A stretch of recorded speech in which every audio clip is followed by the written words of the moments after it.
All right. Hello, everybody. Welcome to the 411 Ground and Pound MMA podcast. We are your weekly look into the wide, wacky, wonderful world of mixed martial arts. My name is Robert Winfrey, and I'm your host. Thank you all very much for tuning in. I know there's a lot of MMA related content out there, and I don't claim to be the best, but I know I'm not the worst. Uh, so thank you all very much. It is, quite humbling that there's people out there who are listening to my ramblings here, my analysis and whatnot, and using this as part of your MMA slash combat sports fandom. So I just want to always say thank you for that.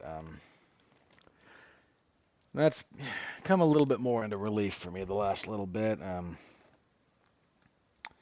Not going to go into details here because that's not what this podcast is for, but I've just had some rough personal stuff come up the last few days. So thank you for being here.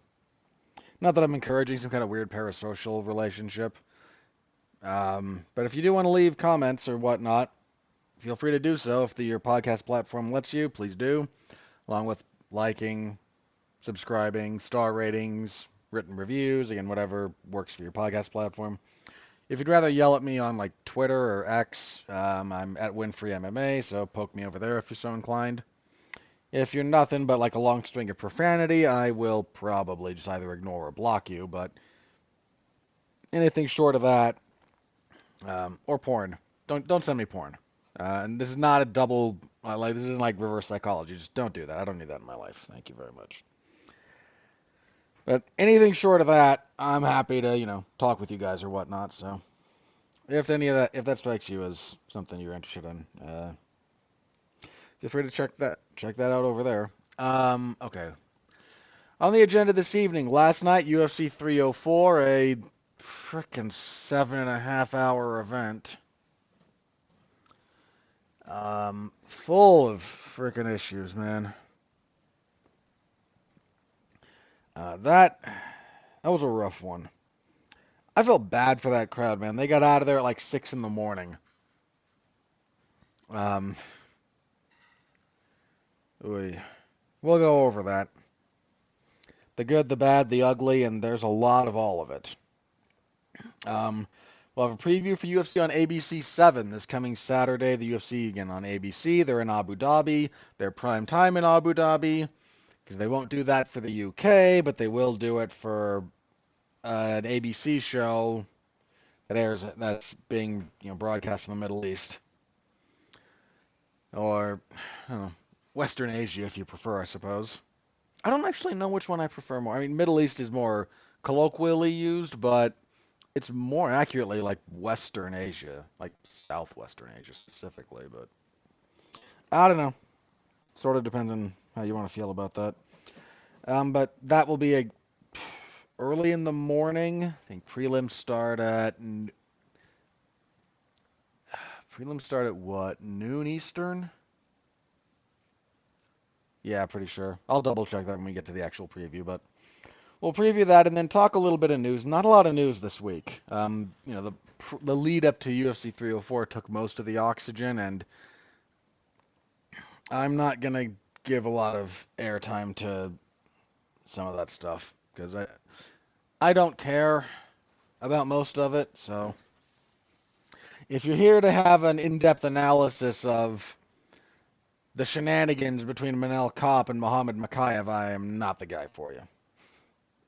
Just not the guy. But there's a little bit of news, so we'll go over that and whatever else might break between now and the time I wrap up recording. So that's the agenda.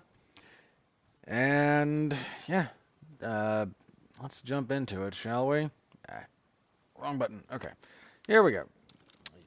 UFC 304.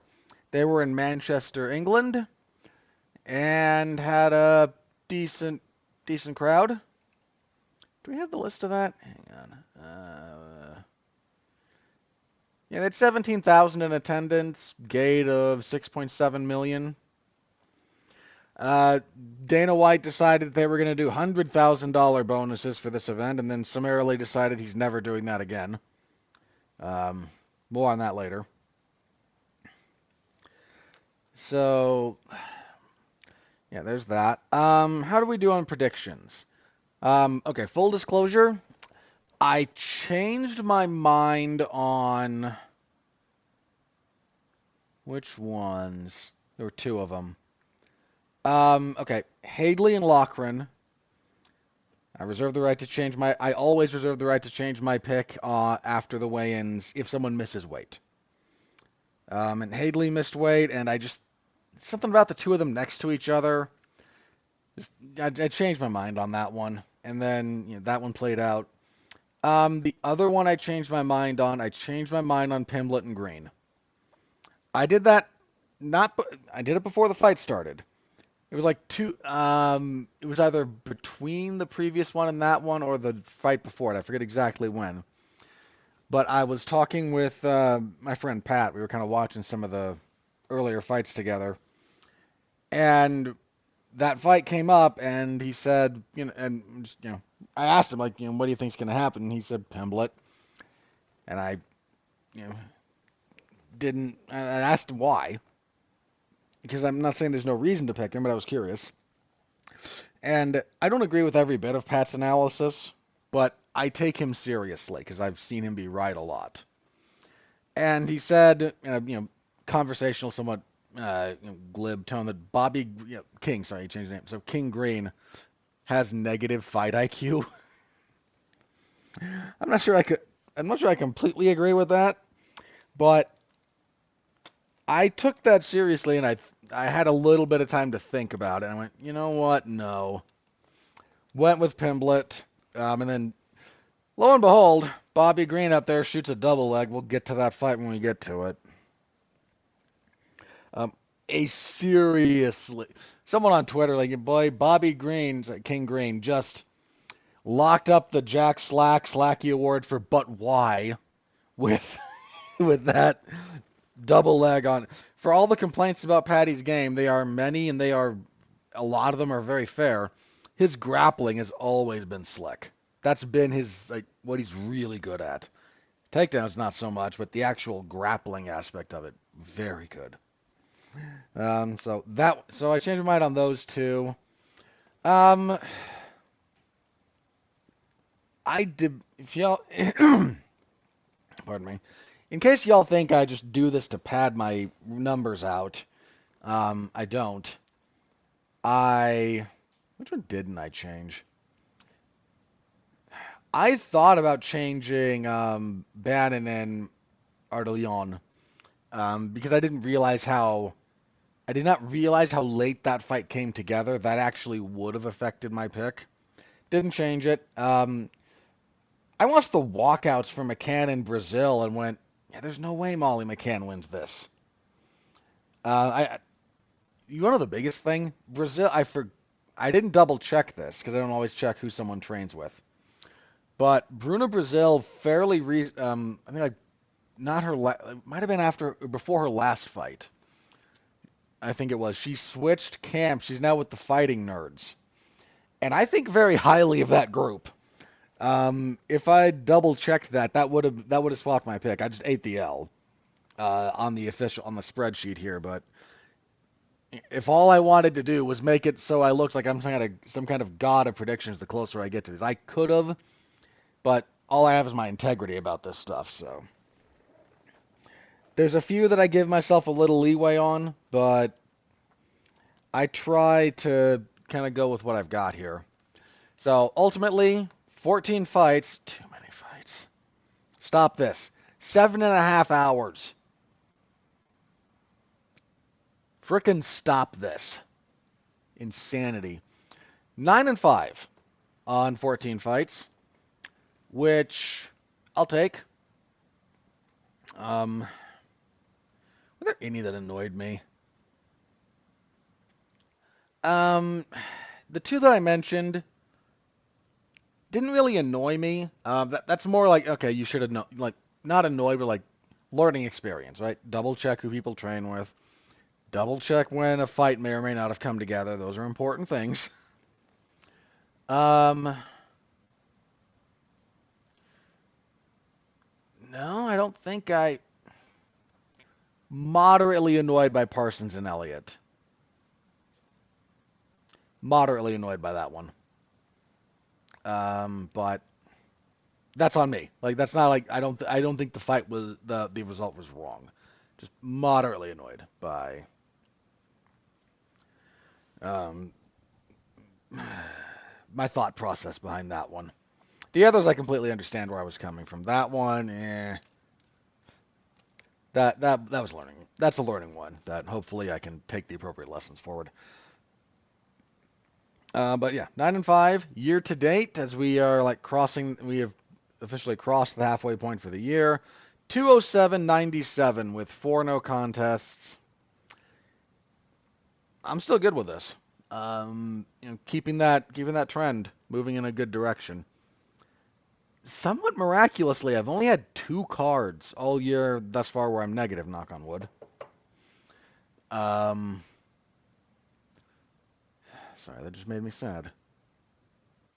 I used to not really be able to do that because I might freak out my dog, who we had to put down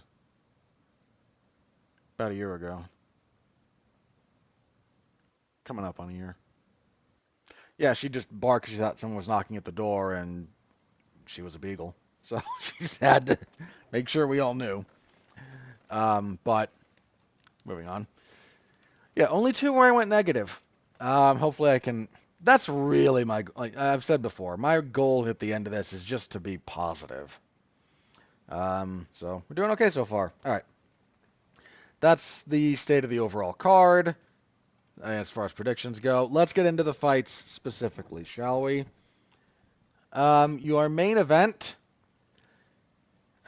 Bilal Muhammad defeats Leon Edwards. Unanimous decision, 2 48-47s and a 49-46.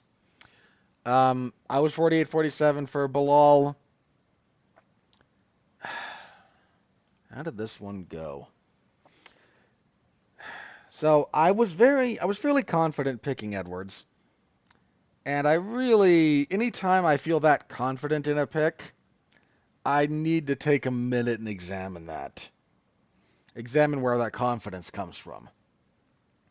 Um, there's a few things here that played out very differently. Um, First of all, so I'm gonna try and give Muhammad his props. I'm also gonna try and like talk through some of how this played out. Leon Edwards normally has very good takedown defense. And Bilal Muhammad's takedown accuracy is actually not that great. He gets only like 30-ish% of his takedowns coming into this fight. So not that great. That's not bad. I think he also only averaged like 2 every 15 minutes. Like 2 and change. So he's not a big takedown guy. Not in terms of like I get it quickly when I get it, or I complete most of the ones I shoot for. That's not his game historically. And that he changed that up here a little bit. He was actually a lot more active with his wrestling. Um,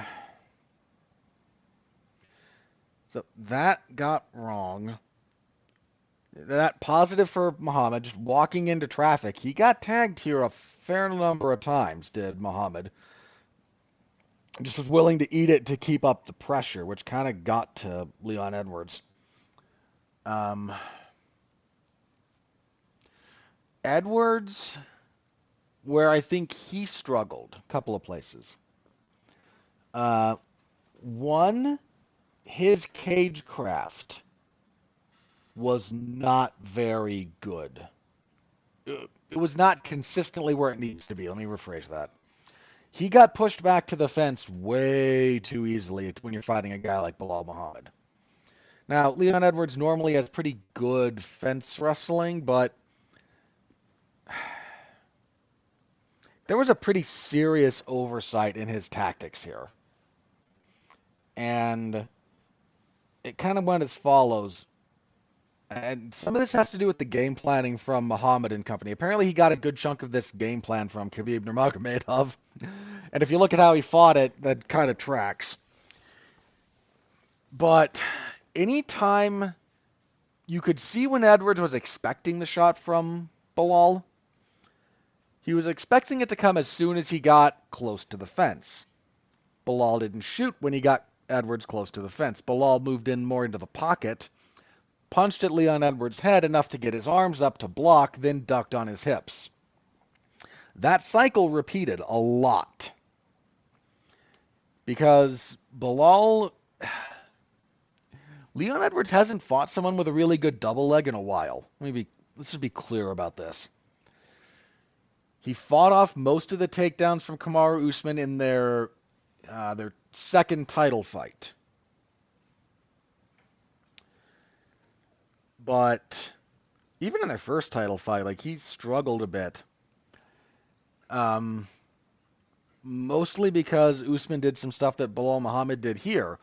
Bilal was just more active and consequently a bit more successful with it overall because his knees aren't blown out. And Kamaru Usman has famously bad knees. He doesn't change levels for double legs out in space. He does a lot of clinch wrestling. And Colby Covington actually does have a pretty good shot, but for some reason just didn't do anything in their fight. That fight was terrible. So this was actually the first time he had to deal with someone who did I'm going to shoot you into the fence, and then I'm just not going to stop. I'm going to keep trying. I'm going to keep level changing. And very similar to a lot of, there was a fairly simple framework that Khabib Nurmagomedov used. And one of the key things that he did very successfully, especially Khabib's style actually changes a fair bit over the course of his career if you look at it. But one of the things that he did that made him so darn good was an ability to get his hands locked together. And once he got his hands locked, you're in serious trouble because he could put you through the washing machine, right? Without losing a whole lot. He's got enough cardio to make it work. He's physically strong enough, and he will just ragdoll you up, down, any number of takedowns, mat returns, trips, throws, double legs, single legs, whatever. And then you're spending a lot of energy to get up, and he's happy to hold you until he gets a bit more control, either a leg ride, wrist control to some degree, and then he can start punching you in the face. And that's a super like broad view of Khabib's game. Bilal Muhammad in this fight, and in general, if he can get his hands locked, that's when things start to fall apart for you. Now, to the credit of Leon Edwards, he actually did. The first round, I thought, that one went back and forth. I do think it was fair to give it to Muhammad by the end of it, but not like Edwards didn't have some success there. Then round two, fairly clearly for Bilal. I think he had the back most of that round. Round three for Edwards, he gets the takedown. He gets most of the back control. Four was also for Bilal, more of the same. Then five, Bilal has the back for most of that round, but doesn't do anything with it. Edwards finally gets on top with like 30 seconds left and drops elbows for a while, including one that busts up, it slices open Bilal's nose. And steals the round for him, but it's the height of it's a little bit poetic. Like, what's the most Bilal Muhammad way to win a fight? I win enough rounds, I survived the last round, I'm the one who's bloodied and has spent the last 30 seconds getting kind of battered, but I still did enough to win the fight. So, I'm sorry, that might seem like I'm dismissive of Bilal there, but I'm trying not to be, because he won this fight fair and square, man. The clinch actually, when it was, there's different ways of working in the clinch. Anytime they were kind of just like chest to chest in the clinch, it was actually kind of even. Leon Edwards has a good clinch game, but Bilal was just really good about not staying in sort of regular clinch positions. You didn't want to spend a lot of time chest to chest. They were, it was just trying to change levels, either grab a high crotch, get both hands together under the butt, whatever, or slip under, get to the back. I feel like he knew this chest to chest, kind of pummeling for position and whatnot. That was not really going to be a spot where he had a lot of advantage over Leon Edwards. But there's other areas and how he could use the clinch where he would get an advantage. And actually, he dropped Leon Edwards on his head at one point. He had a high crotch lift, right? Might have even been from the back. Or very nearly the back. I mean, certainly like off to the side, which is where most of those lifts come from. But hips go up, and Edwards just kind of came down and went straight onto his head. And this immediately spawned a bunch of people who don't know what they're talking about spiking. Guys, the rule is not that you can't drop someone on their head. The rule is you cannot drop someone on their head when they can't. The rule is you can't drop someone on their head when they have no means of defending themselves. It's basically you can't do like a pile driver, is the long and the short of this.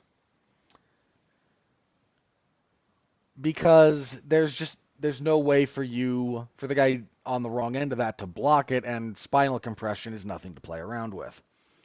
In this instance, Edwards just got one hand down, but not both to try and brace. This was perfectly legal, is the long and the short of that. Like, you may not like it, and I'm not saying you have to, but there was nothing illegal about what happened there.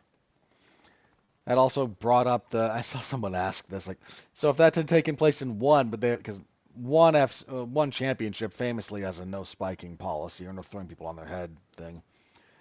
And I just had to laugh when someone asked that because one, I wanted to like one so much, and then, well, they were what they were. I mean, they're still around. They're like,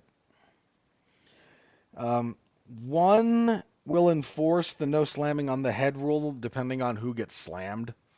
If it's one of their promotional darlings that gets slammed, oh yeah, they enforce that thing like nobody's business. If it's the other way around, they don't care. Famously inconsistent with rules applications.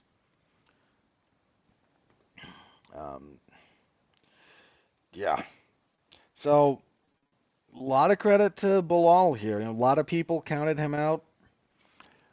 I struggled to see how he was going to pull this off. And he came out and fought like a man possessed. Pushed Edwards back.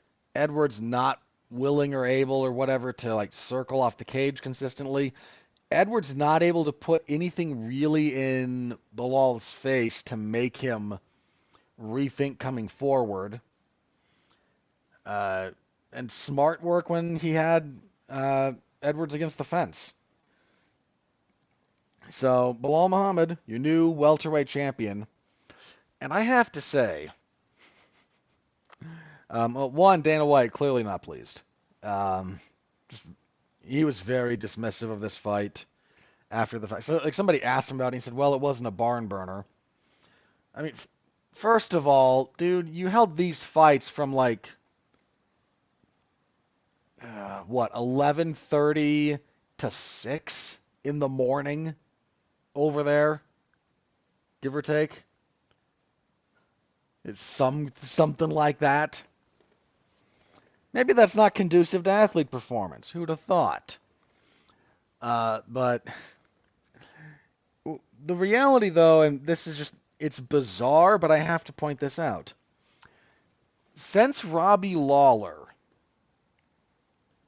the trajectory of welterweight champions in terms of how the UFC feels about them has been going downhill. And not just the UFC, but like the audience. So just let's vamp here for a second. The great George St. Pierre, the greatest welterweight of all time, one of the very best to do this ever, ever, ever, ever, walks away from the sport for a little bit, relinquishes the welterweight title after getting a controversial split decision win in a title fight with Johnny Hendricks. And George, one of the best, again, you could argue he's the best ever. You can make the GOAT argument for George St. Pierre, and I don't think you're wrong. He barely got away from that Hendricks win, though, man. I think I scored that for George live, but I don't begrudge anyone scoring that one the other way. Just one of those fights. So he relinquishes the belt, takes a bit of a break. Johnny Hendricks then fights Robbie Lawler in a good fight to win the vacant belt, and Hendricks had kind of looked like the real deal. Only guy I think most people thought beat George St. Pierre, certainly in a long time. There are some truthers about the first fight between George and B.J. Penn, but since then, George's wins were all very clean. Johnny Hendricks, strong wrestler, struggles with the weight, big power. Unfortunately, gets injured. Winds up out of action for about a year. Comes back, rematches Robbie Lawler, who murked a couple of guys while Hendricks was healing. And then Robbie Lawler wins a decision to win the belt. I did not think he won that fight. I've rewatched that fight. I don't score it for him. I don't think it's ridiculous to score it for him, but I don't. And everybody loves Robbie Lawler. Look, everyone loves Robbie Lawler, so nobody cares that the scoring's a little because it's not terrible. And everyone's just kind of like, and you're just happy for Robbie Lawler. Robbie Lawler, bless him, graces us with two of the very best fights you'll ever see. 2 title defenses, one against Rory McDonald, one against Carlos Condit, and you could write essays about those fights. They are the stuff of legends. Those are 2 of the very best fights you will ever see. If you haven't seen them, pause the podcast, go watch those fights, thank me later. Then he loses to Tyron Woodley, and nobody likes Tyron Woodley. I don't mean to jump on the guy, but he's not popular. And Tyron Woodley then gives us, you know what, I'm going to double check this because I want to make sure I get this right with Tyron Woodley. Fights to a draw with Stephen Thompson in a fight that people remember fondly but was not that good. Gets I think a split decision over Thompson in a fight that he probably should have lost. Fights Damian Maia in a pretty lackluster title fight that I think pissed Dana White off, like a lot of things do. Then he gets a kind of a gimme against Darren Till, who was absolutely not ready for prime time. Finally gets a finish. Dude, that was Woodley's first fight since he won the belt. His first finish. Then Woodley loses to Kamaru Usman. And Usman is not very popular either. He gets there by the end of his run.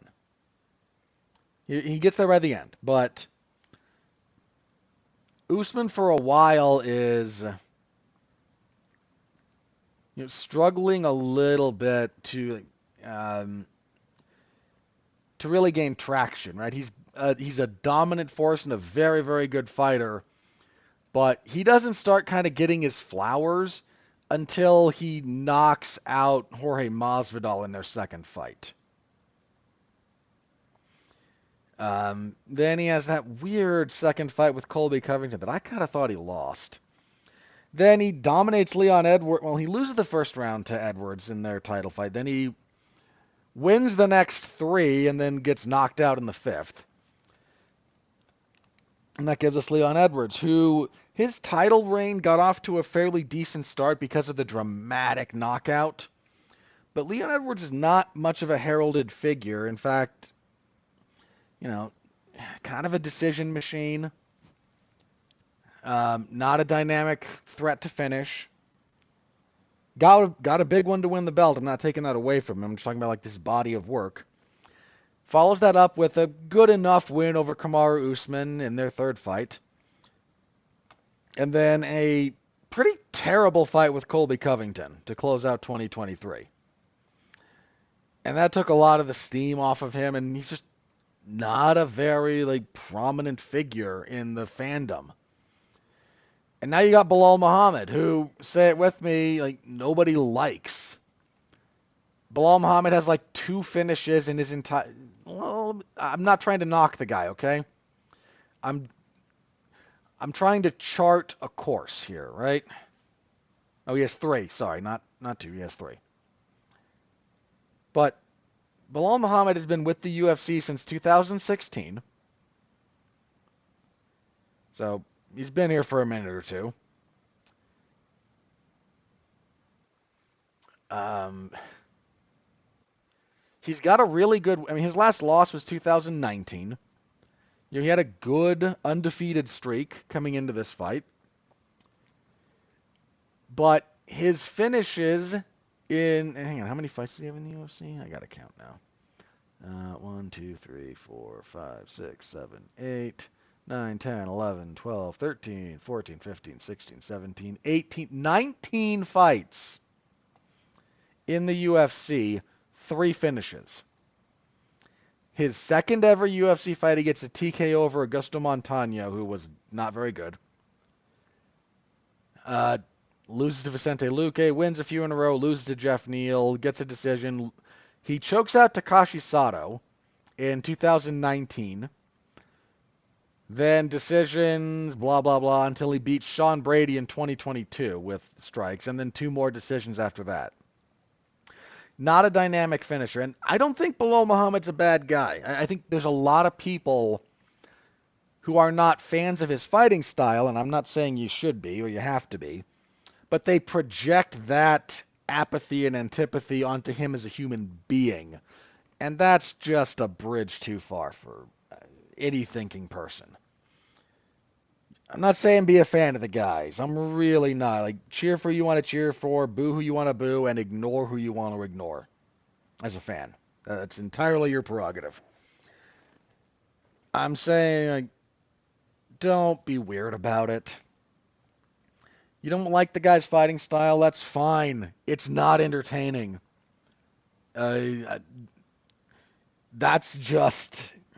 I'm not the supreme arbiter of entertainment in fighting, okay? But, the consensus here is fairly clear. Bilal Muhammad is not a guy that is drawing a lot of eyeballs for his exciting fights. Bilal Muhammad is just very good at winning enough of a round and doing that over. He will win the majority of a majority of rounds. And that's enough to win a fight. And that may not be entertaining. And I'm not saying you should. I am not going to sit here and pretend that because there's elements of the technical stuff that I like watching that I can find a bit of interest in his game that you have to feel the same as I do. And frankly, he is not high on my tape study must-watch list of guys I look at. I might have to rewatch this one to gain some appreciation for a few things because he did a lot of stuff here that he does not normally do. So there's that. Leon Edwards will almost certainly not get an immediate rematch. I don't know what we're going to do. We have some options. There's a few guys on the come up. You've got Shavkat Rakhmonov, who I think is going to win that belt. You've got Jack Della Maddalena, who is super, super talented. In theory, you've got Ian Gary kind of moving his way up. They could try to throw Colby Covington back in there. They shouldn't, but I'm not going to pretend that the UFC is somehow above that kind of stupidity.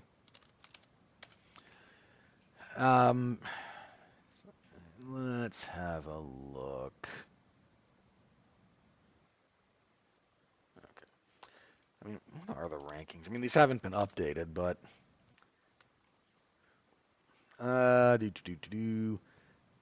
you've got So Gilbert Burns got injured in the fight with Bilal, and that very clearly affected that fight. But I still don't know that you could put him back in there. You got Ian Gary at 7. Gary can maybe make enough noise. I don't know if Kamaru Usman's gonna want to try and do that again. He might, but welterweight's just in a little bit of a weird spot. I mean, I don't think we've seen the last of Leon Edwards fighting for the title. I don't think he'll get an immediate rematch, but he's still young and he's still pretty darn good. Uh, Certainly not impossible for him to climb the ladder again. It wouldn't be a long climb for him, but for him to get back to that spot. So our current rankings, we're gonna get Bilal as champion. I assume Edwards 1 and Usman's gonna drop to 2. Then Shavkat 3, Colby Covington 4. He shouldn't be there. Jack Della Maddalena at 5. Gilbert Burns at 6. Ian Gary 7. Sean Brady 8. Stephen Thompson, Jeff Neal, Joaquin Buckley, Neil Magny, Michael Page, Vicente Luque, and Kevin Holland.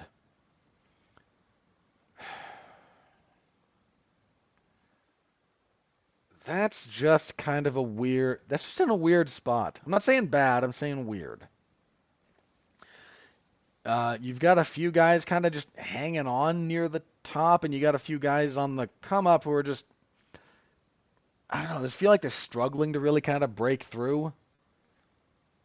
For any number of reasons, there doesn't seem to be a lot of momentum around the division. Which it happens, like that happens with divisions, and hopefully it kind of fixes itself.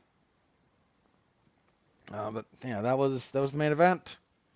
So Bilal's your champion. Have to see where things go. There's some stuff still up in the air. Who the heck knows? But Bilal is hardly a promoter's dream as a champion. I'm not trying to bury the guy. That sounds like I am. I'm not. He earned this. Bilal Muhammad earned this the hard way.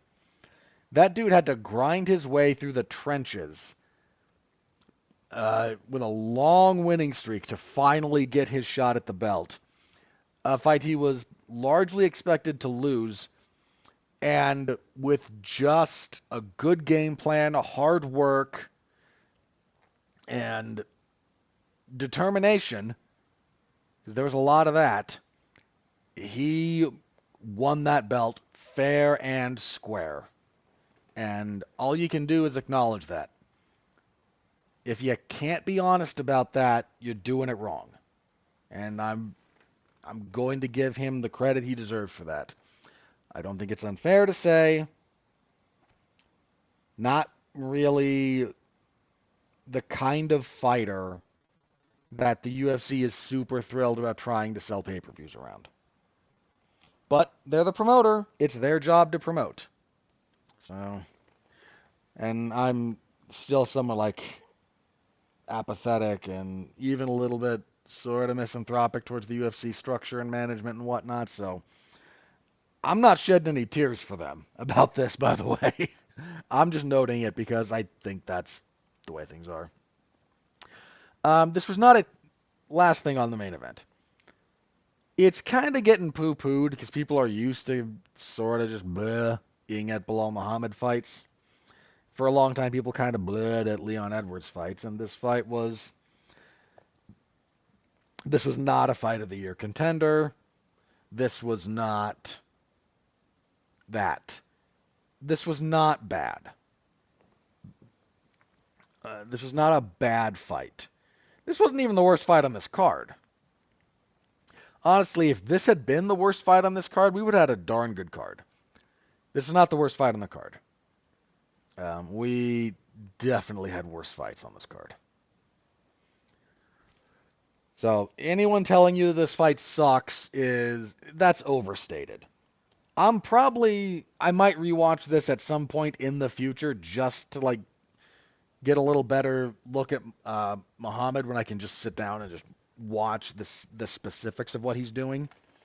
But other than that, like I may only watch this one other time just for that reason. It's fine. It's an acceptable enough fight. It's not great. I'm not going to pretend it is. But it's not bad. Your co-main event, Tom Aspinall knocks out Curtis Blades in 1 minute. I don't know if this should have been a knockout. It was announced as one. It was more of a TKO than a knockout, but that's splitting hairs. Um, all right, let me do a few things about Tom Aspinall here. Let me start with the bad, actually. There's a few things and there's a few things about Tom Aspinall's game that have started to manifest a little bit. He's a bit reckless defensively.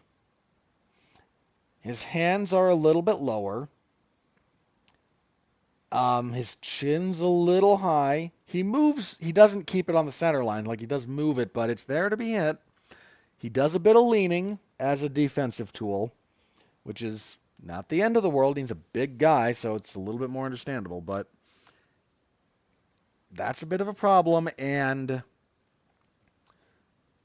he will cross step, which is crossing your feet, at very inopportune times. Now, none of that has really bitten him yet. But over a long enough time period, it will. Needs to be said. He's a little bit there to be hit. Um, Elements of his footwork could get him in trouble, and he's just not the most defensively responsible guy all the time. Needs to be said. Now, for the good. Tom Aspinall, not only that guy hits really hard. I don't think he's the hardest puncher in the world, but he does hit hard. And more importantly than that, he's got really good timing on his punches, and he's got really good hand speed. He doesn't move like a heavyweight. Like, Tom Aspinall is what, 6'4", 6'5"? Yeah, he's 6'5". You weighed 250 something for this. Guys that size don't move like he does. He is just smooth. Moves very well, a few minor instances of cross-stepping aside. Just light on his feet, good feeling for distance. Got tagged a couple of times here, but apparently wasn't too worried about Curtis Blades' power. Drops him with a jab, and more than just really good power, which Aspinall has, he's got an exceptional finishing instinct. He doesn't necessarily turn your lights out with one punch. But if you're hurt, he will jump on you, and he will... I don't know that I have never seen someone get hurt by him and survive. I'd have to double check the Arlovsky fight. He might have tagged Arlovsky okay at one point, and then Arlovsky just like clinched him up. But I'm like loosely going off of memory there. So, in general, if he does hurt you, like, you're done. It may take a few more punches or an elbow or whatnot, but you don't get a chance to recover. He doesn't give you that. That's a real skill. Fast hands, quick feet. This is and a ridiculous finisher. In Tom Aspinall's entire... So, random stat for you about Tommy Aspinall here, okay? His professional debut, December of 2014. 9.5 years he's been doing this. Coming up on 10, right? If you add up his total fight time over 9.5 years of doing this, including being in the UFC for 4 years with, 1, 2, 3, 4, 5, 6, 7, 8, 9 fights. Half of his professional fights right now have been in the UFC. He's got 18 fights. 9 UFC fights, over a total career spanning 9.5 years. And including this fight, he finally crossed 40 minutes of in-cage fight time.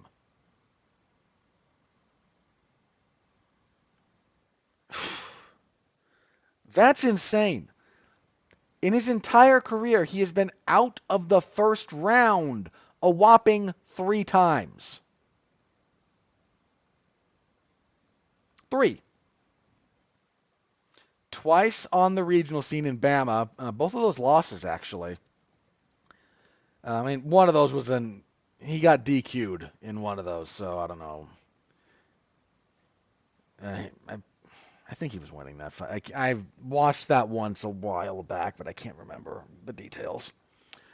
Only guy in the UFC that got him out of the first round was Andrei Arlovsky, who just kind of did the Arlovsky thing for the first round despite losing it, and then just got blown out of the water in like a minute and change in the second round. Like 40 minutes of in-cage fight time in 9 years. Almost 10. That is just freaking nuts. Frankie Edgar had 40 minutes of cage time before he got to the UFC, like 4 fights into his career, I think. I love Frankie Edgar, but I mean, for crying out loud, Frankie Edgar's in-cage fight time is like 8 hours in the UFC. I forget who actually has the record right now for most time spent in the octagon. It's like Frankie or Max or let me look this up.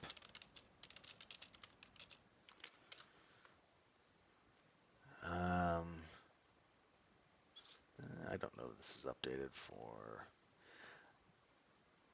Okay, Frankie Edgar was just short of 8 hours. Actually, Rafael dos Anjos has the record a little over 8 hours.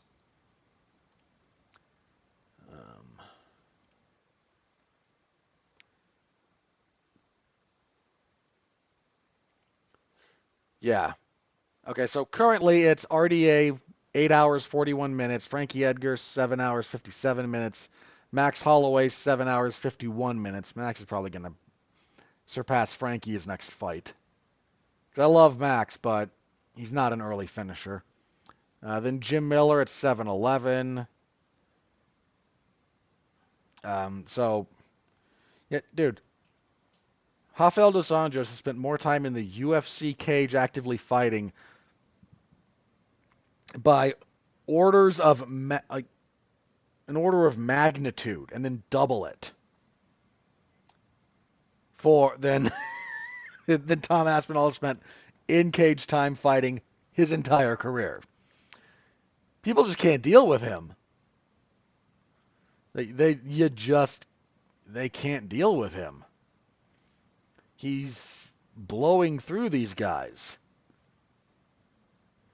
After the fight, he said he wants to fight John Jones. That is the only fight to make, and we're still screwing around with John and Stipe because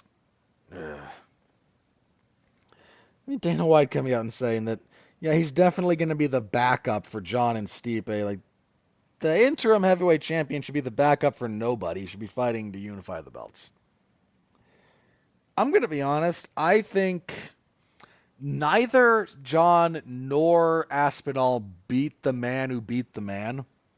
Neither of them is the lineal heavyweight champion in the UFC. That's still Francis Ngannou. Until he loses in MMA. So you could actually argue that the belts they hold are actually of equivalent value. Tom Aspinall has a better heavyweight career than John Jones. Not overall career, just at heavyweight. Tom Aspinall is the real heavyweight champion in the UFC. And I have a lot of respect for the career of John Jones, and I'm not trying to dismiss or diminish his career at all. But in 2024, who is the best heavyweight in the UFC? I think it's Tom Aspinall. Now, I'm not saying John couldn't beat him because there's so much that we don't know about Tom Aspinall.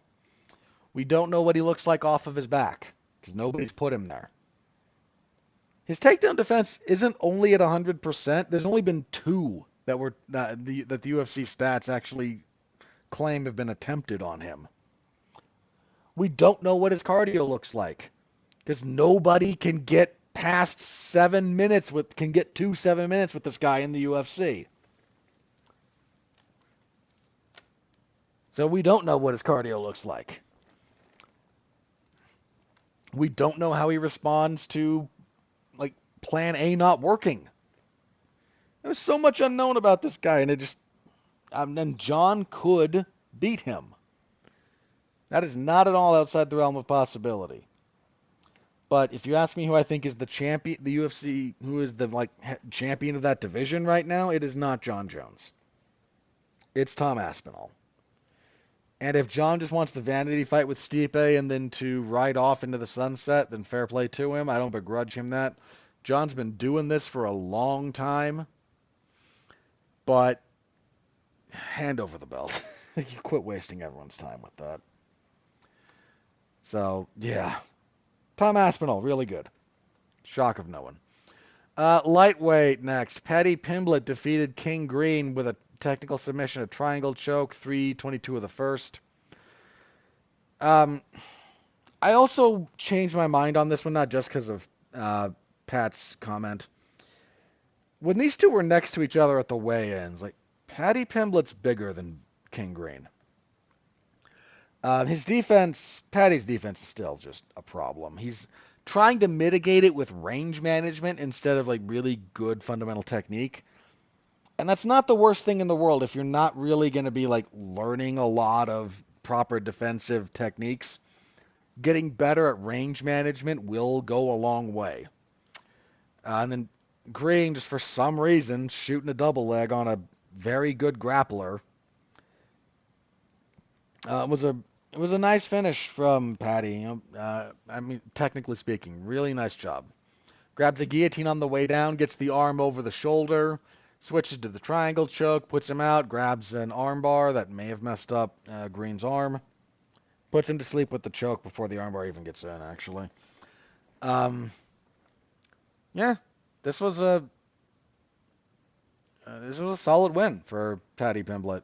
He's still got a lot of those same problems, but if you're not in a position to exploit them, he's gonna cause, especially if you do boneheaded things, in general, Paddy's success is not an accident. I may not like the guy all that much, and I may sit here and point out some of the real problems he has, but if he just sucked, he wouldn't be here. Like, he doesn't just suck. He's got holes. Some pretty glaring ones. But that's not the same as being bad. He's not a bad fighter.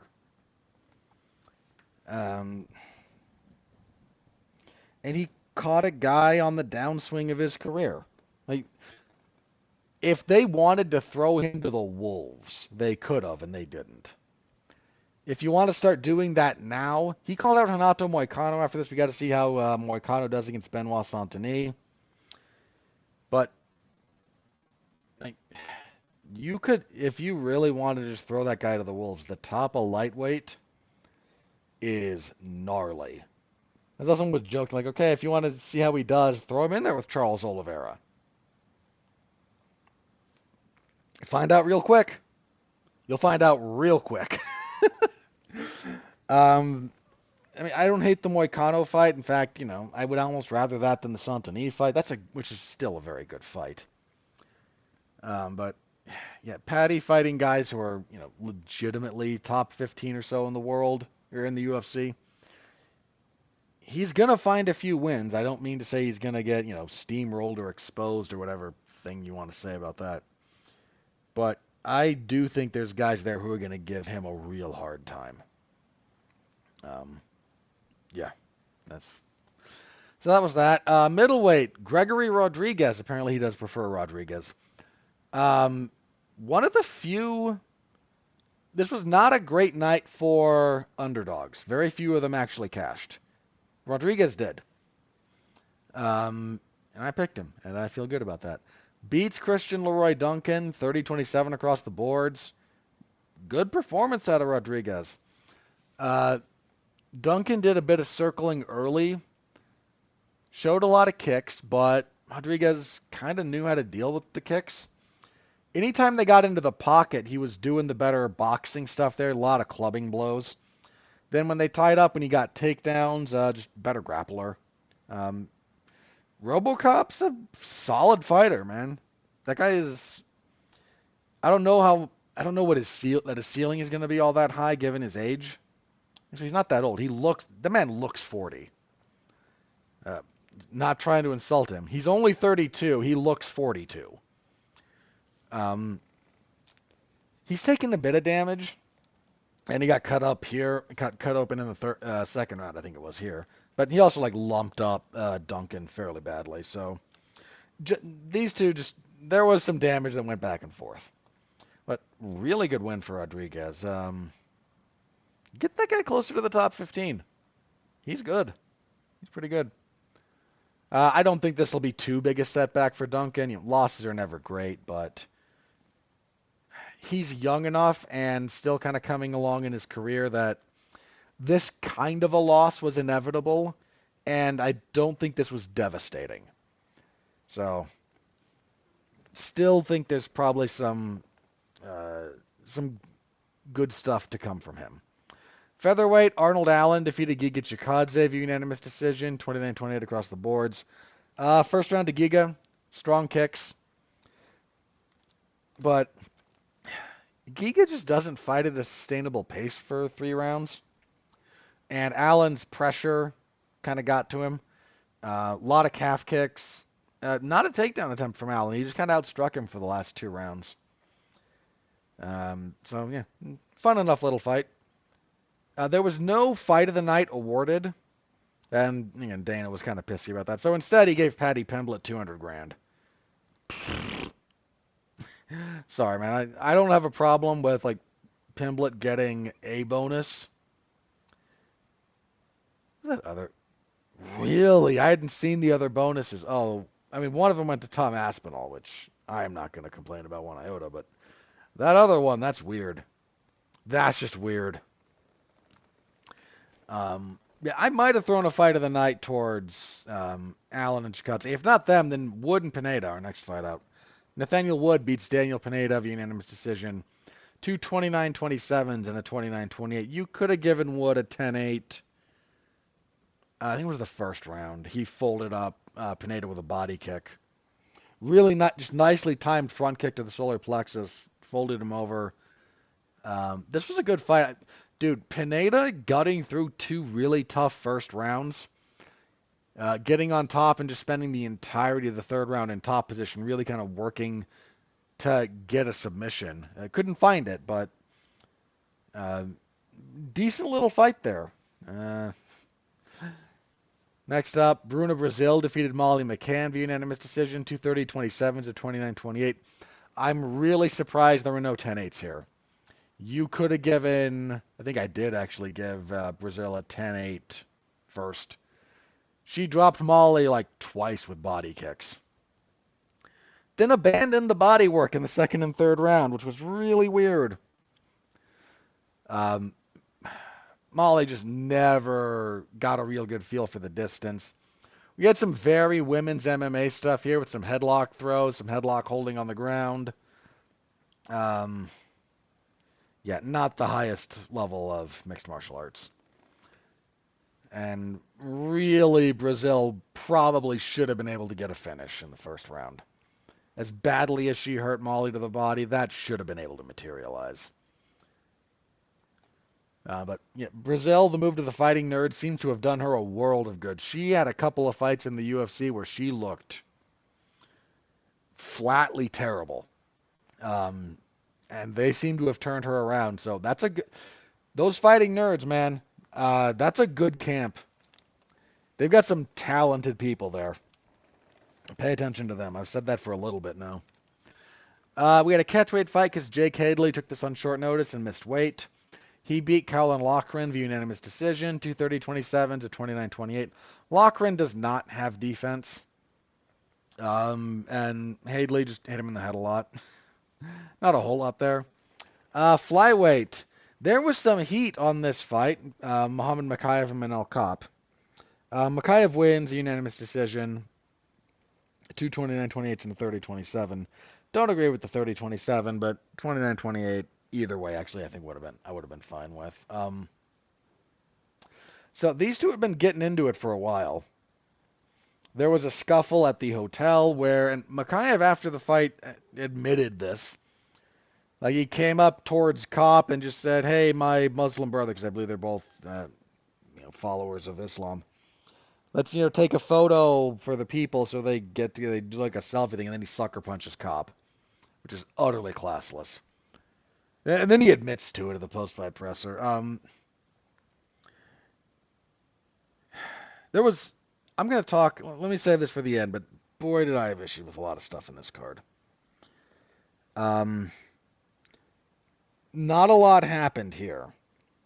For these two guys had kind of like they had to be separated at the ceremonial weigh-ins. They almost got into it when they were both in the cage together. Was like before the announcement, security had to like make sure they got them apart.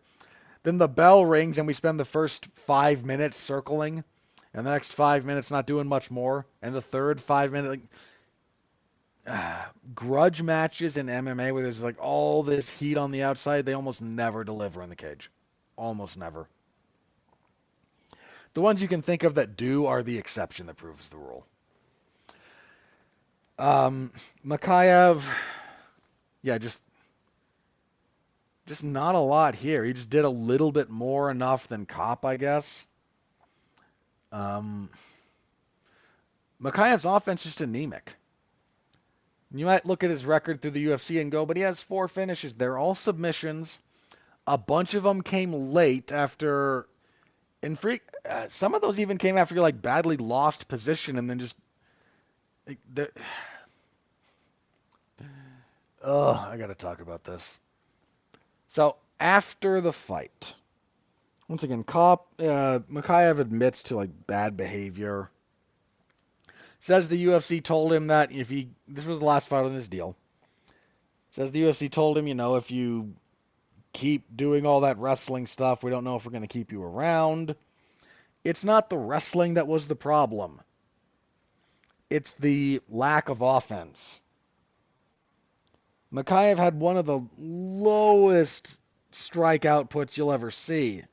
And for a guy who spent as much time in control positions as he did, some of them dominant, to have just nothing, that was a problem.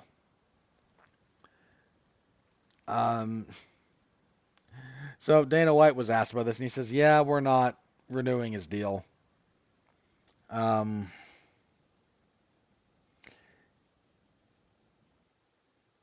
don't know how to feel about this. He then said, I think the PFL is going to get a great undefeated guy, so good luck to him. The PFL doesn't have flyweight or bantamweight divisions. Bantamweight exists in the Bellator subcategory, so I don't know that he'll get picked up there.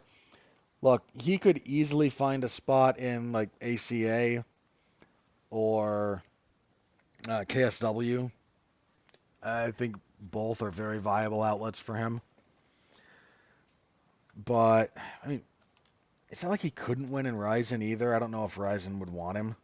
I mean, they could, but there's a few things that I had to think about here, and so let's talk about a couple of them. One, despite winning all of his fights in the UFC, Makayev's hype diminished each time out. That's not a good thing. His offense just never really developed. Now he's young. This can still be fixed in the future, but I'm just talking through his UFC career. His offense never really developed.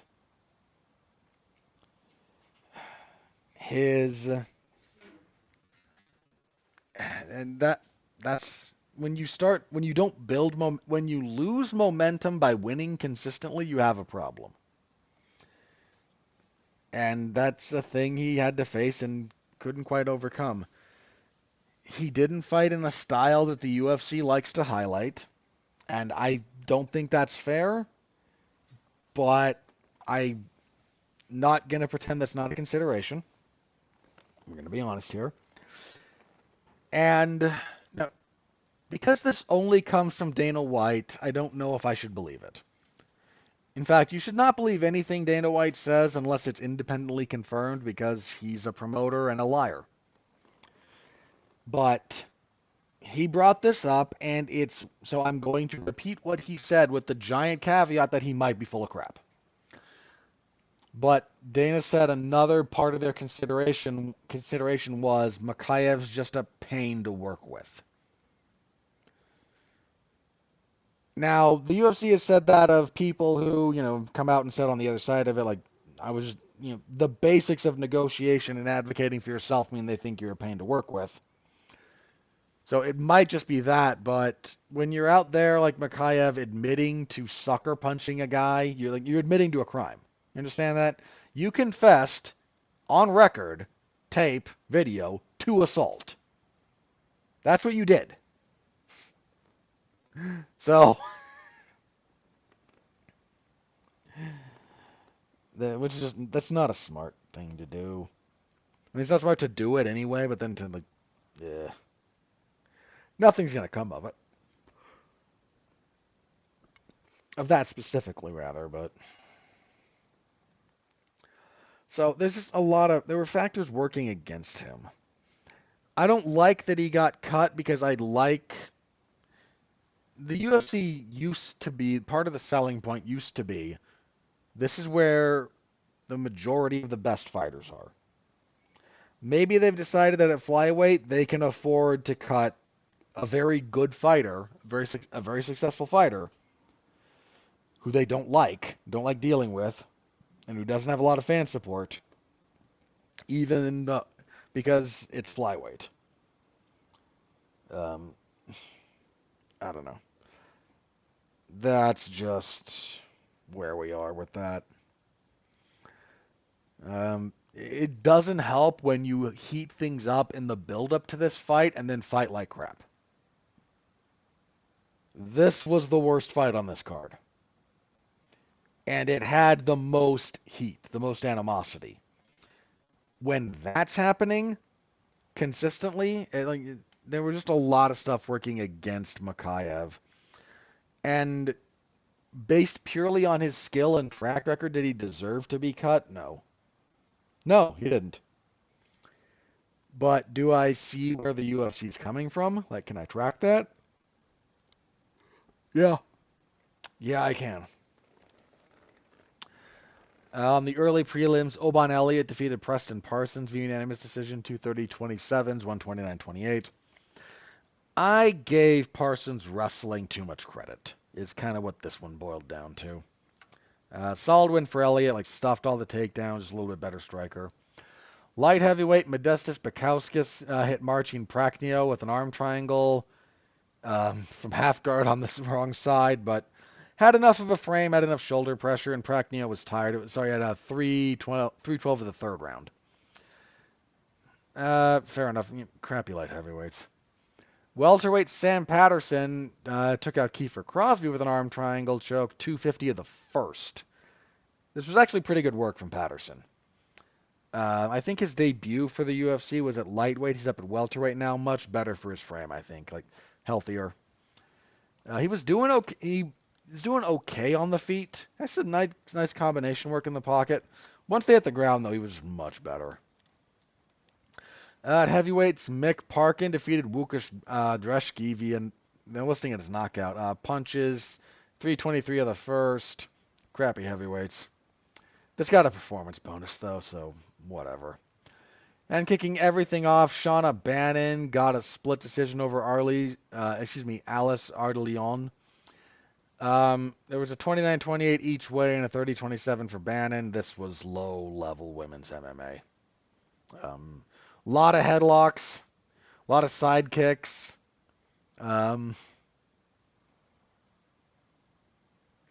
yeah. In fact, I might have been slightly misremembering the some of the stuff from Brazil and Molly McCann, like falsely attributed it to this one in terms of some of the grappling. There was still some, but this was like, this was not. This was neither of these two women are like I would consider UFC caliber fighters, if that phrase means anything. So that was it. 14 fights, 7.5 hours, give or take, broadcast start to finish. That's just, that's brutal. This was a long one. And this broadcast was a mess at times. Let me be honest about that. I'm not talking about like the ESPN Plus player having issues. I've been on record. Like I have had very few problems with that. Others have. And I'm not saying they're lying, because I don't think they are. I'm saying I have not had the same problems that others have had with the ESPN Plus streaming service. Their search function sucks. They suck for helping you look things up. They don't really catalog live events after the fact for a lot of these things. You have to like get them piecemeal. Um, I've got issues with it, but I have not had the like consistent technical problems others have. Now, there were just broadcast issues on this card. I mean, it was like last week or something that on one of the early prelims you could hear Slack notifications going off, like on the feed. I don't mean somebody like didn't silence their phone and the mics were picking it up. The actual broadcast either hadn't muted them or had one of their like sound sources going somewhere it shouldn't. They fixed it very quickly, but it was there. This one, oy vey, we had like big stretches where like the feed blacked out. That was not just an ESPN Plus player problem. There were like text sounds that came through the feed at different times. Uh, it was kind of a mess. Just being perfectly honest here, this was kind of a mess of a production. And it's rare that the UFC has serious problems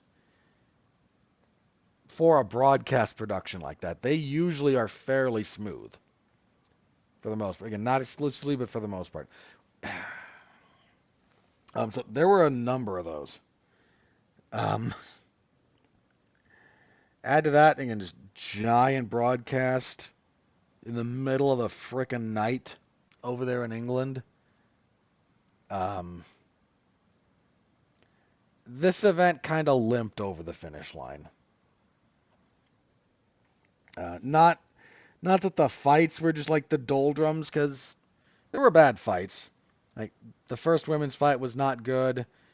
Makayev and Kopp was a lot of nothing. Um, Brazil and McCann outside of the first round was kind of forgettable. But we had some good stuff here too. Wood and Pineda's a fun little fight. Allen and Giga's a fun fight. Rodriguez and Duncan's a fun enough fight. Like those are all fine. But the steam just kind of this thing lost steam down the stretch. It really did. 14 fights is too many. I mentioned it already, but your bonuses. You had 200 grand to Patty Pimblett, and then 100 grand to Tom Aspinall, and one to Mick Parkin, both for performances. I think they threw extra money at Patty just because he woke the crowd up. Not that Aspinall didn't, but like the crowd was really they were kind of invested in Duncan a little bit, so Rodriguez kind of battering him seemed to mute them a lot, and add to that it's like 3 in the morning at that point. Might have been 4. Um, it was just a little muted, and then Patty kind of woke them back up, and then Aspinall really kind of lit things up. And then Muhammad and Edwards kind of put everyone to sleep again. That's a little dismissive. I don't think it was that bad, but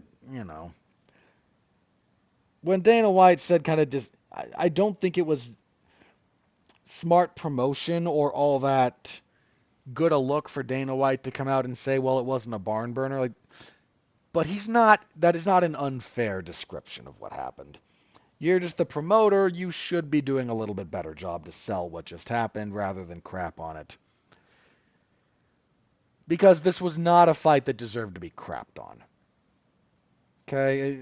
It wasn't an all-time classic. Oh no, most fights aren't. It didn't deserve to be diminished like that. You can be honest and say it was there's other ways to have phrased that, but I mean, Dana was also, I'm sure fairly sleep deprived at that point too, so who knows. Dana vowed he will never, after this card, he will never increase the bonuses again.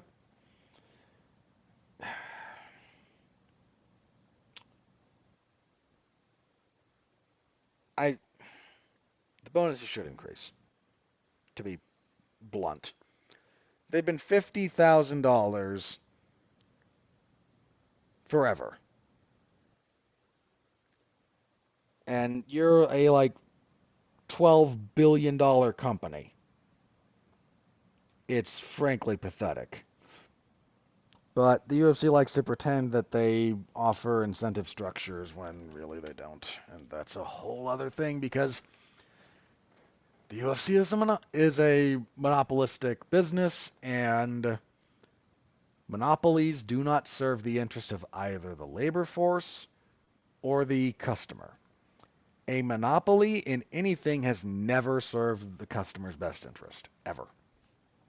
Ever, ever, ever, ever, ever. Partially, if you grow to be a monopoly, there's a period of time when you do, because that's how you garner a lot of a customer base. But once you become a monopoly, you no longer care. So that was it, and that's kind of where the UFC is. So UFC 304 full report, MMA Zone 411mania.com. Y'all know that by now. Didn't expect to spend an hour reviewing this. But there we are. So give that a read if you're so inclined. I appreciate it. Alrighty. Let us move on to UFC on ABC 7. This will be coming our way. Again, prelims start at noon Eastern. Somebody needs to update this fight poster because we are not getting Vicente Luque and Nick Diaz on this card. Because Nick Diaz was never going to UAE. That's just not a thing that was ever going to happen for any number of reasons. Okay, but we did have a few fights we got a replacement fight for that. We'll get to it specifically. Um, this is an okay card, especially for free TV. And honestly, kind of especially the main card is pretty solid. Main event is a really good fight. Corey Sandhagen and Umar Nurmagomedov. That's real good. I've been looking forward to this fight for a long time. Sandhagen's only losses in the UFC are to Aljamain Sterling, TJ Dillashaw. He should have won that fight. I will die on that hill.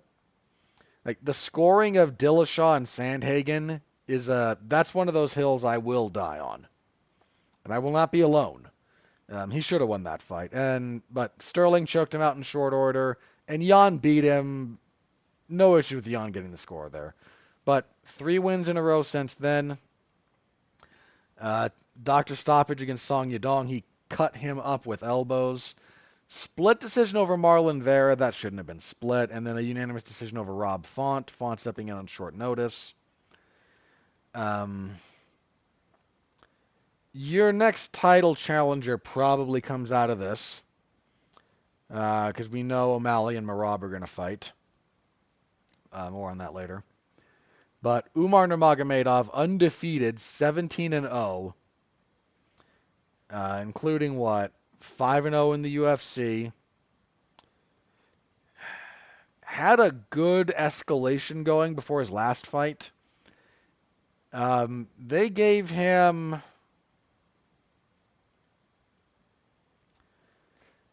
He got a really weird return fight after coming back from shoulder injury. with Bekzat Almakhan and won a pretty clear decision. Didn't he drop the first round of that fight?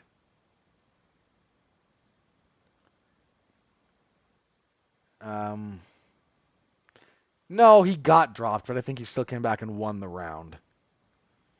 Yeah, yeah. But before that, stopped Tony Barcelos with a body kick. That was really nice. Uh, this is a really good fight. Both guys do a lot of grappling.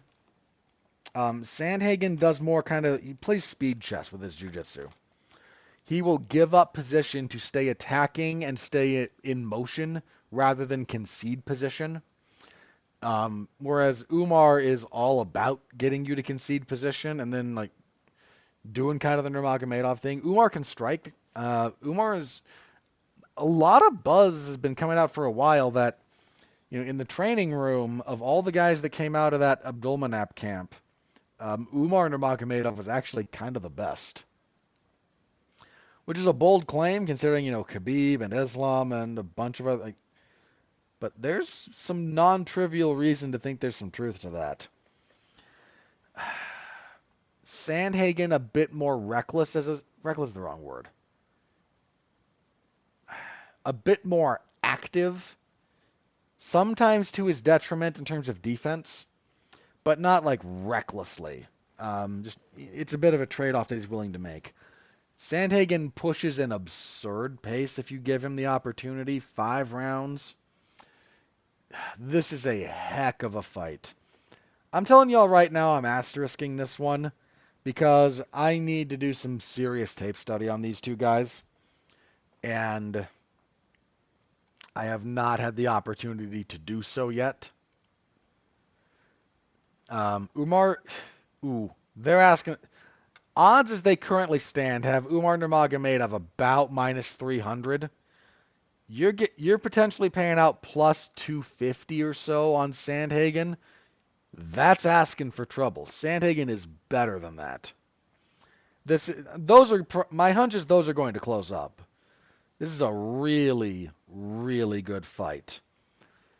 I'm going to lean towards Umar at the moment because I have been consistently impressed with him. But that pens further review, and um, I do not feel nearly as confident as the odds makers in that one. This is going to be a heck of a fight. Hopefully nothing happens to it. Again, knock on wood. All right. Co-main event is now. This was supposed to be a co-main event of Vicente Luque and Nick Diaz. Nick Diaz going to the UAE was never ever going to happen. Now it is Shara Bullets or Shara Magomedov and Mikhail Oleksiejczuk.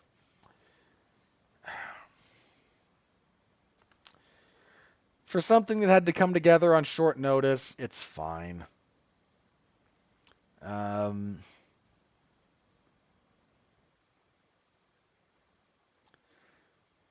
But it's a little bit Magomedov giving him a showcase, which is weird. I actually like Oleksiejczuk. He's only 29. He's just in a really rough spot. You know what? If he's making a quick turnaround from that June fight, maybe he was right that his arm didn't get that badly damaged by Kevin Holland. Or if it was just like very temporarily dislocated, it might have healed up by now. Still, that's, a month and a half. That might still be a problem. But his problems have really come with guys who are able to force him to wrestle and grapple a lot. And that's not Magomedov. Oleksiejczuk has actually a pretty good shot at winning this. Good enough that I'm going to pick him? Not cool. Am I? Am I really? No, I'm not. But it's another one I'm going to think about. I'm not going to tell you guys that I'm asterisking this entire card, but this is close. I think this is a closer fight than the odds are making it. Um, just throwing that one out there. Because guys who just do a lot of striking with Oleksiejczuk, he's got good power, pretty solid punches, good body work. I just don't know that he's going to be able to deal with a lot of the kicks that Magomedov throws at him.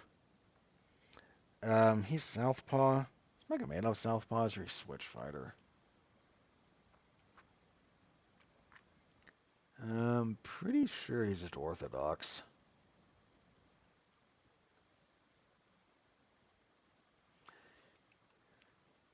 Yeah, I'm going to stick with Magomedov, but Oleksiejczuk does have a fairly legitimate shot at winning that one because Magomedov is not going to put him in those positions where where he really struggles as a general rule. Bantamweight, Marlon Vera and Davison Figueiredo. If this were 5 rounds, I might actually give Vera a better shot. Over only 3, with Vera being a bit of a slow starter, and Davison Figueiredo having looked actually pretty darn good at bantamweight. I I'm fine picking Figueiredo there. Like I'm not. Don't confuse that with saying that Marlon Vera can't win this fight. Marlon Vera's good. Marlon Vera actually is good about putting damage out there, but it just takes him a while to get going. And while he's got a chin, he took a pretty serious beating against Sean O'Malley. Um, and I don't know if it was career altering or not. We're gonna kind of figure that out here, or at least start figuring it out. But yeah, I'm okay picking Figueiredo, and Figueiredo at bantamweight. I thought he'd struggle a bit more than he has. I knew he was good enough to get wins in the division, but I thought the size would be a problem, and he's kind of figured that out. Welterweight next, Tony Ferguson and Michael Chiesa. I just can't pick Tony Ferguson to win fights at this point. I mean, he's on one of the longest losing streaks in UFC history.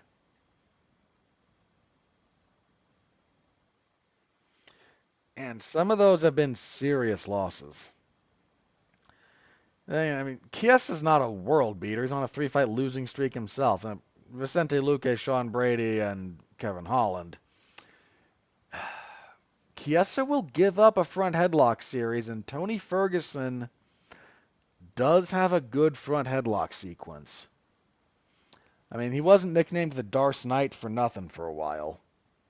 I mean, that was never his official nickname. That was kind of a secondary thing. So that's an avenue for him. But I just don't pick Tony Ferguson to win fights at this point. I'll put it this way though. Plus 400 on Tony Ferguson, if you don't mind losing, that's actually slightly tempting as a long shot as a long shot bet. Because Michael Chiesa has not exactly been, setting the world on fire. Strawweight next. Lupe Godinez and Mackenzie Dern. I don't have a whole lot of a preview for this one. If Dern can't get this to the match, she'll lose another sloppy striking battle. Yeah, Dern's skills have just regressed in a lot of ways. But she's going to be bigger. Godinez.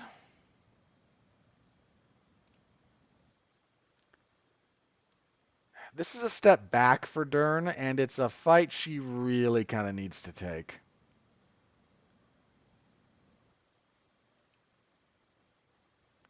I'm going to go with Dern, but if she comes out and looks as bad as she has recently, against Lupe Godinez. That might be curtains for her. And kicking off the main card, we have at lightweight Joel Alvarez and Alves Brenner. This is actually a pretty good fight. Um,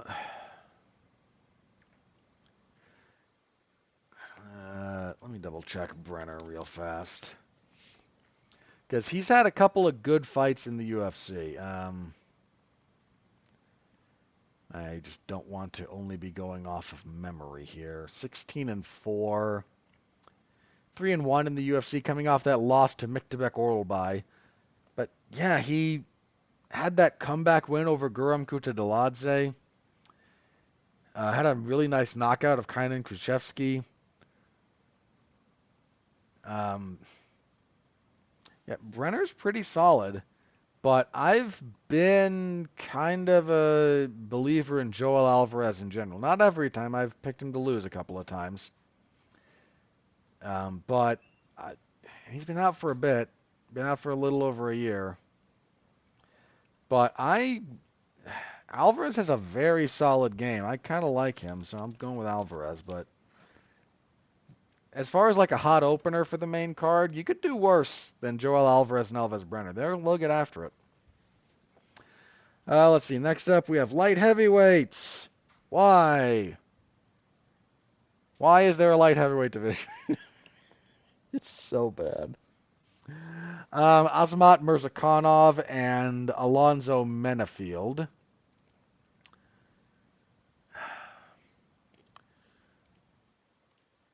Menafield, boy, that guy is weird. Very hot and cold. He got knocked out by Carlos Ulberg, and he tried to bum rush Ulberg. It was a poor decision. He got knocked out in 12 seconds. Had a good winning streak, though, before that. He struggled against Dustin Jacoby. Like, his power, he was able to sneak through on a few occasions. I think this is Mirzakhanov. 13-0. Been out of action for a bit.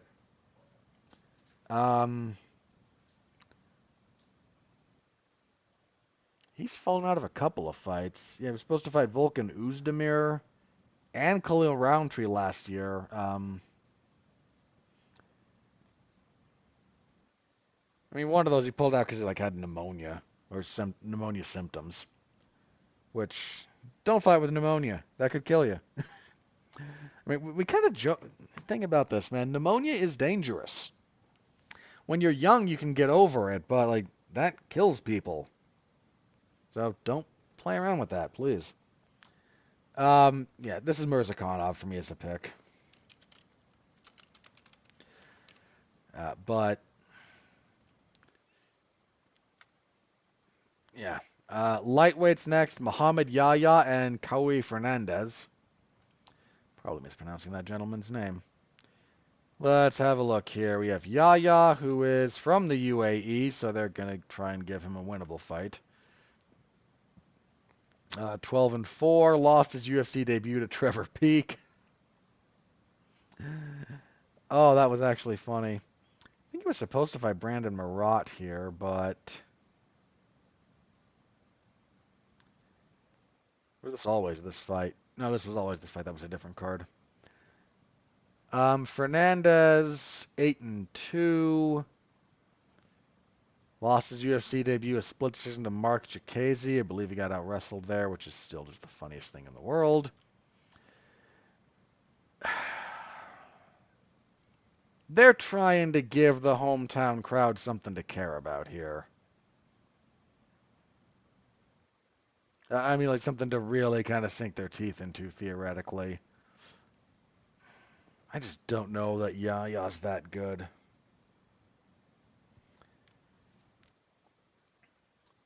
I don't know that Fernandez is some kind of great undiscovered talent either, but I'll go with him. Just because Yaya he was really not impressive in his UFC debut. Might overperform here, but we have heavyweights. Why? Shamil Gaziev and Dontel Mays. Mays. Let's see. Been a little bit up and down in the UFC. Lost his first two. Won his next two. Went to a no contest. Lost one. Lost one. Coming off a win over Kyle Machado. If memory serves, that fight kind of sucked. It did suck. That's on my list of worst fights of the year, actually. I don't know if it'll make the top five when it's all said and done, but it's on the list. Gaziv is coming off of a pretty rough loss. 1-1 in the UFC. Yeah, Jairzinho, he wound up like quitting between rounds against Jairzinho Rosenstruik. Or his corner threw in the towel, or something to that effect. Yeah, between rounds 4 and 5. Which I think was not inappropriate there. He was badly gassed. That whole thing was going sideways on. It had gone sideways on him. He'll probably get the rebound here. Mays is fairly pedestrian. Though if he can endure that first round, Gaziv is... That guy fights really hard, really fast, and is not built for the distance, but...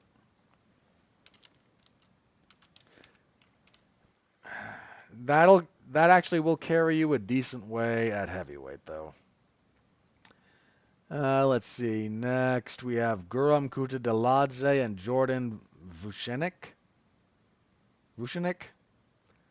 Where is this gentleman from? Georgia.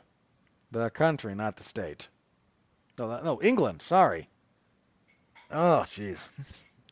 Looked at a small version of that flag and just spaced. Because his nickname is the Epidemic, I'm going to assume it's Vucenic. Because people like slightly rhyming those things. Or Vucenic. Bruce Buffer's going to say Vucenic. I would bet you money, but I don't know if that's going to be correct. 13-2. He's taking this on short notice. He is replacing... Who is Kutateladze supposed to fight? Abdul Karim Al-Salwadi. Right, because I was going to have to either type out Kutateladze or Al-Salwadi. Now I have to choose between typing out Kutateladze or Vucenic. I was gonna go with Kutateladze over Al-Salwadi. I don't have much of a problem going with him over a shorter notice replacement guy. K-U-T... A-T-E-L... A-D-Z-E. E-L-A-D-Z-E. Okay. You know, it's my own spreadsheet. I could just go with Guram for the sake of ease. Women's strawweight next. Sam Hughes and Victoria Dudakova. Hughes... She been out for a while. No, she fought in February. Lost to Yasmin Jauregui. Beat Jacqueline Amorim before that.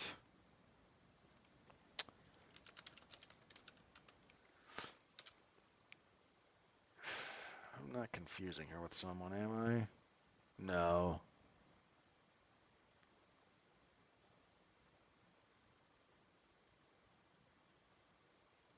Okay.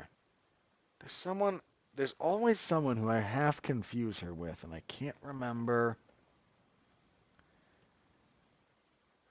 I like half confuse them all the time, so.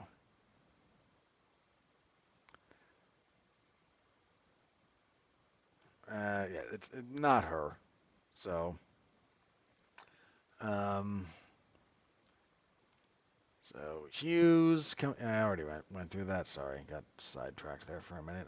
Victoria Dudakova, 8-0, 2-0 in the UFC or 3-0, 2-0.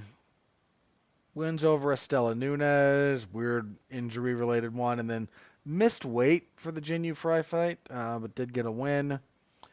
I think this is Dudakova.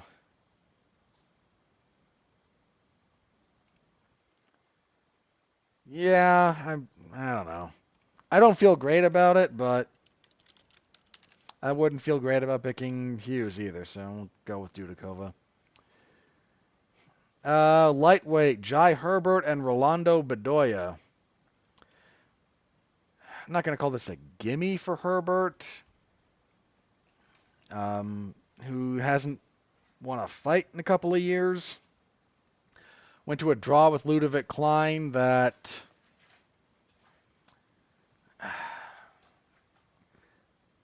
yeah, Herbert did that to himself with groins because he kept kicking Klein in the dick, and you can't do that.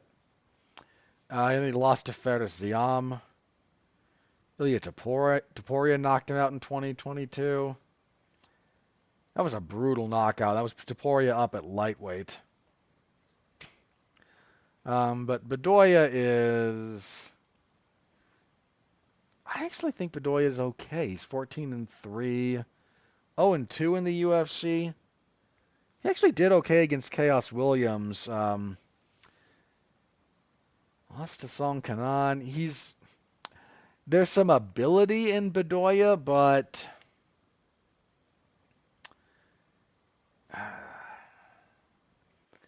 his defense isn't quite there. I think Herbert's a little chinny. I don't know. I think I'm going with Herbert, but if you want a little value underdog bet, Bedoya here is a very live underdog, I think. I might even change my mind on that one. Then kicking everything off, we have Cedricus Dumas and Dennis Talulin. Dennis Talulin is not very good. He is 11-9. 3-fight losing streak, 1-4 in the UFC.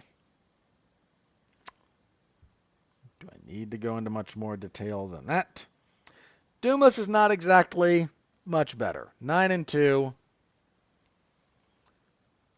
2-2 in the UFC.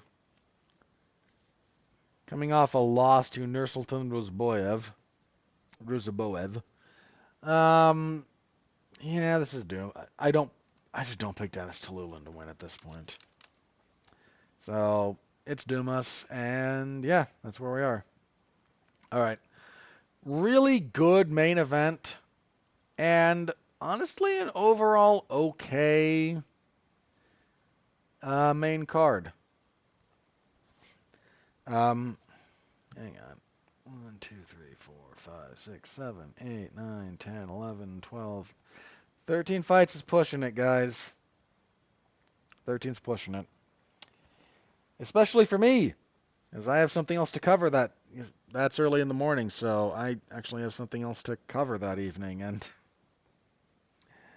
I don't need your thing running longer than necessary. I only have like an hour between the two things, so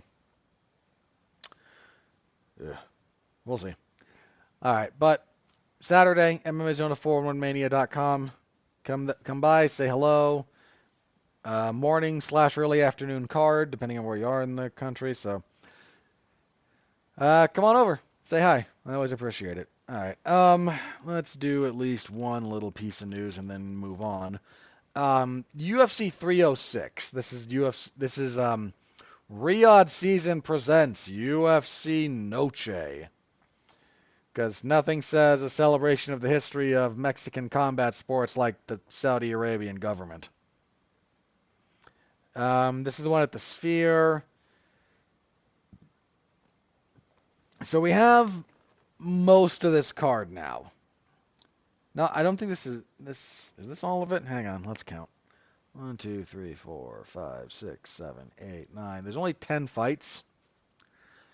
It's entirely possible we only go with a 10-fight card because of the production of the Sphere, but we'll see. So, main event. This one had already kind of been rumored. Merab Dvalishvili challenging for the bantamweight belt against Sean O'Malley. Because Merab will come out with the Mexican fighter apparel, and yeah. That's a fine fight. I'm not trying to dog it. I don't know what it has to do with, the Mexican fighting spirit. Oh, the MGM. Fun story. During this last week, Canelo Alvarez announced he will be having a boxing match in Las Vegas the same day as UFC 306, and he will be fighting Edgar Berlanga in a giant waste of everyone's time at the MGM Grand. And Dana got pissy about that because, of course, he did. If Canelo were fighting David Benavidez, that would be a legitimate challenge to the UFC taking up the fight Oxygen that weekend. But Canelo isn't fighting David Benavidez or Terence Crawford, which would be a giant leap up for Crawford. But no, he's wasting everyone's time with Edgar Berlanga because that's an easier fight, and he kind of likes Berlanga. And he wants to give him a payday. They're going to lose money on that. They're going to lose money on that fight. I have a hunch. Anyway, O'Malley and Dvalishvili, fine fight. Co-main event, Alexa Grasso and Valentina Shevchenko again. I don't care. At featherweight, Brian Ortega and Diego Lopez. That's a good fight.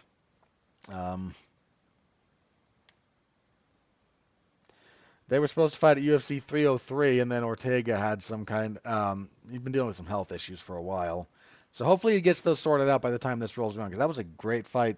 Really excited for that the first time. Still very excited for that. So that's a good fight. We have Raul Rosas Jr. getting a very gimme fight against Ordichi Long. Irene Aldana and Norma Dumont. That's kind of a gimme for Aldana. Ignacio Bahamondes and Manuel Torres. That's a pretty good fight. Edgar Scheidez and Kevin Borjas. Ronaldo Rodriguez and Ode Osborne. Yasmin Jauregui and Caitlin Souza. That is a tough fight for Jauregui. Caitlin Souza, make sure I remember her correctly. Okay, I am not remembering her correctly. She looked okay in her last fight. And Daniel Zellhuber and Esteban Ribovic, that's actually an okay fight too. So there's a lot of, apart from the main event, there's a lot of Mexican or Mexican influenced guys on this card. That's a fine pay-per-view card. Really is. I'm not going to dump on that one. That's fine. But again, the UFC sinking a lot of money into this and then having to basically like go to the Saudis and say, please sponsor this so we can feel better about taking out more debt to pay our executives exorbitant bonuses. Nuts to that. That's a business practice I don't like. That's not just a UFC thing. I think that's all the news I'd really seen. All right, let me check good old X.com and see if anything crazy is broken since I started recording, and if not, we will do plugs and get out of here. Nope. Doesn't look like anything new over there, apart from massive election fraud going on in Venezuela, but yeah, that's gonna get ugly. That's gonna get real ugly. Oh yeah. Alright, plugs. So, I'm gonna be a busy boy this weekend. Monday, on Damn You Hollywood, we have a review of Deadpool and Wolverine, which I know several people enjoyed, and I haven't seen it yet, but I'm probably going to be the Debbie Downer again. I have not enjoyed the Deadpool movies. Listen to our other reviews of the first two. I'm remarkably consistent about this. I do not care for them. So we'll just see what 3 has to offer other than jingling keys, and I imagine it's just jingling keys. Tuesday, The Boys, Season 4. I am not looking forward to that review. What a nothing season. What a miserable failure of a season of television. The Boys Season 4 was. And after 3, which was kind of a high point, Mark, Jesse, and I got together and we reviewed Season 3 of The Boys, and one of the best reviews we've ever done, engendered a lot of very good discussion. Oh, great. Season 4 is going to be Mark, Jesse, me, and Alexis. And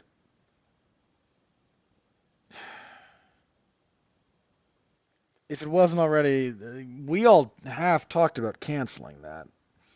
Because there's just like nothing. But it's on the schedule. We're gonna review it, such as it is, and I'm gonna try very hard not to bite people's heads off because that stupid show is not worth that. Then Wednesday, I will be covering AEW Dynamite. Tune in for that. Friday, WWE SmackDown. Saturday, UFC on ABC 7 and WWE SummerSlam. So, yeah, I'm a busy beaver this week. Yay me. So, my pessimism might be at an all-time high, depending on things. Again, there's just...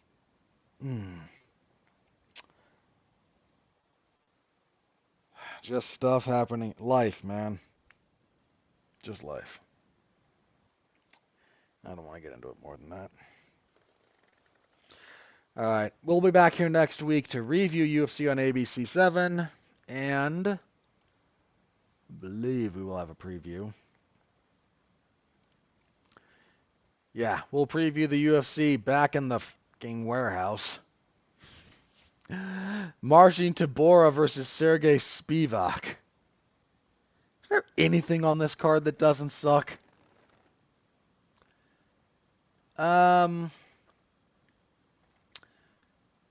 Gutierrez and Bashara, that might be okay.